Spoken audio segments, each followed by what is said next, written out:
अन्याय झालाय तुमच्यावर. ते म्हणजे शत्रू पण 4 घर सोडून वार करतो, पण तुमची ती शिवा, ह्या मुलीने तर स्वतःच्या काकांना फसवलंय, स्वतःच्या काकांवर अन्याय केलाय. हो ना, आणि आम्ही आपले मूग गिळून गप बसलोय. आई, तरी मी तुला सांगत होते ना, कोणी ऐकलं नाहीत माझं. भाऊ तर कधीच ऐकत नाहीत. त्यांना वाटतं शिवा म्हणजे देवच. नाही, आता भाऊंना सांग, देवारात बसवा आणि पूजा करा तिची.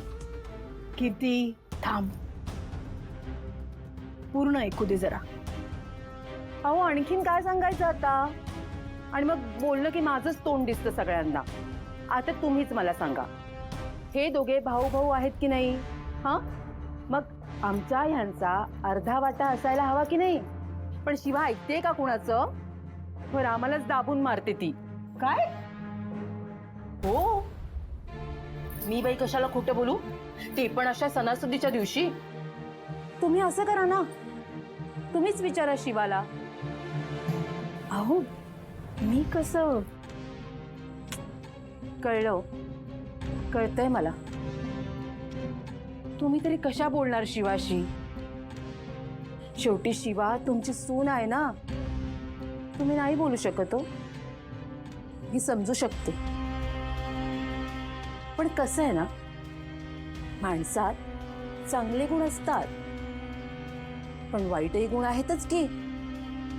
शिवाला वाटतं की ती चांगलीच आहे आणि मग माझं तोंड दिसतं. पण माझं खोटं वाटत असेल तर तुम्हीच विचारा ना तिला.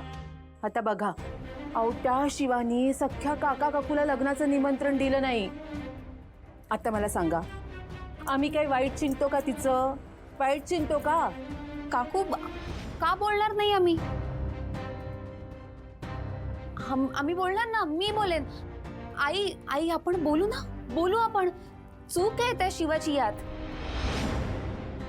म्हणजे मी विचार करत होते तसंच आहे तर. शिवा हे चुकीचं वागतेय. असं स्वतःच्या काकांशी कोण वागतं? तुम्हाला पटतंय ना माझं सगळं बोलणं? तुम्ही देखील तोच विचार करताय ना? पटलं मला. अहो, पण तुम्ही कधीच का नाही बोललात ह्या बाबतीत आधी? अहो, तुम्हाला काय वाटतं मी काही बोलली नसेल? तुम्हाला सांगते, सगळे प्रयत्न करून झाले, पण त्याचा काही एक उपयोग झाला नाही. आम्ही बिचारी गरीब माणसं. जाऊ द्या, तुम्ही कशाला उगाच यामध्ये पडताय ना? नाही म्हणजे तुम्ही एक दिवसासाठी इथे आलात आणि ती शिवा, अहो ती काय करेल ना त्याचा काही नेम नाही हो. मग मला पण बघू दे ती काय करते ते. शिवा जर चुकत असेल तिला जाब हा विचारायलाच हवा. ती नेहमी सांगत असते ना, खरं बोलून नेहमी सत्याची बाजू घ्यावी. मग या वेळेला मीच विचारते तिला. सूप सूप सुपल्या सुपाला घागरी, सूप सूप सुपल्या सुपाला घागरी. हे सूप कोण्या घराघरीच, हे सूप संघर्ष नगरीच.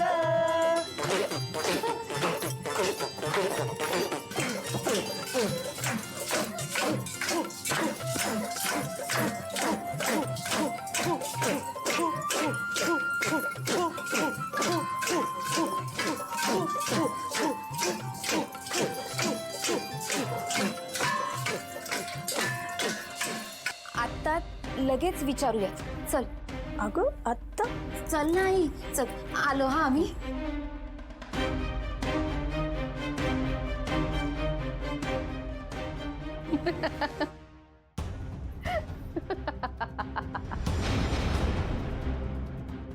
आता बघतेच मी, हे घर त्यांच्या ताब्यात कसं राहतंय ते. शिवा,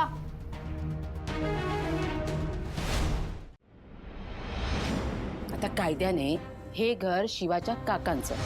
अहो, पण ह्या शिवाने गुंडगिरी करून आम्हाला आमच्याच घरातून बाहेर काढलं. 1-2 वेळा तिच्याकडे शांतपणे विषय काढला. हो, पण त्या शिवानी धमकी दिली ना आम्हाला मारायची. अहो, जी शिवा आम्हाला आमच्याच घरातून बाहेर काढू शकते, किती शिवा तुम्हाला तुमच्या घरातून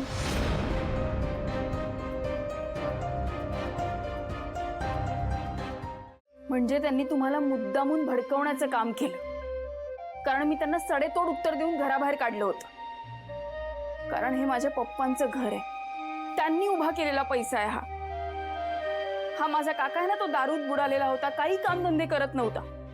तेव्हा माझे पप्पा ना त्यांच्या घराचं दर महिन्याचं राशन भरायचं. त्याला काही काम करायचं नव्हतं.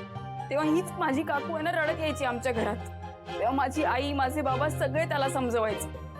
आणि आता आमच्यावर अन्याय झालाय असं म्हणत रडत फिरतात. हे बरोबर बोलतीये ती. अगं जगदीश काका फार भयंकर माणूस आहे. तो त्यांना फार त्रास देतो. आणि त्या काकू तुला जे काही बोलल्या ना, त्यांना हेच हवं होतं की तू इथे येशील, या सगळ्यांना बोलशील. अरे पण मुद्दाम का कोणी असं करेल? सणाचा छान मूड झालाय तो खराब करायला, इथे तमाशा करायला, बाकी काही नाही. त्यामुळे तू ना शिवाला काही दोष देऊ नको. मी शिवाला ओळखतो खूप चांगलं. ती असं कधीच कोणाशी वागणार नाही कारण नसताना. ओके? आणि ती काकू बघ ना आता कुठे आहे? शी इज गॉन.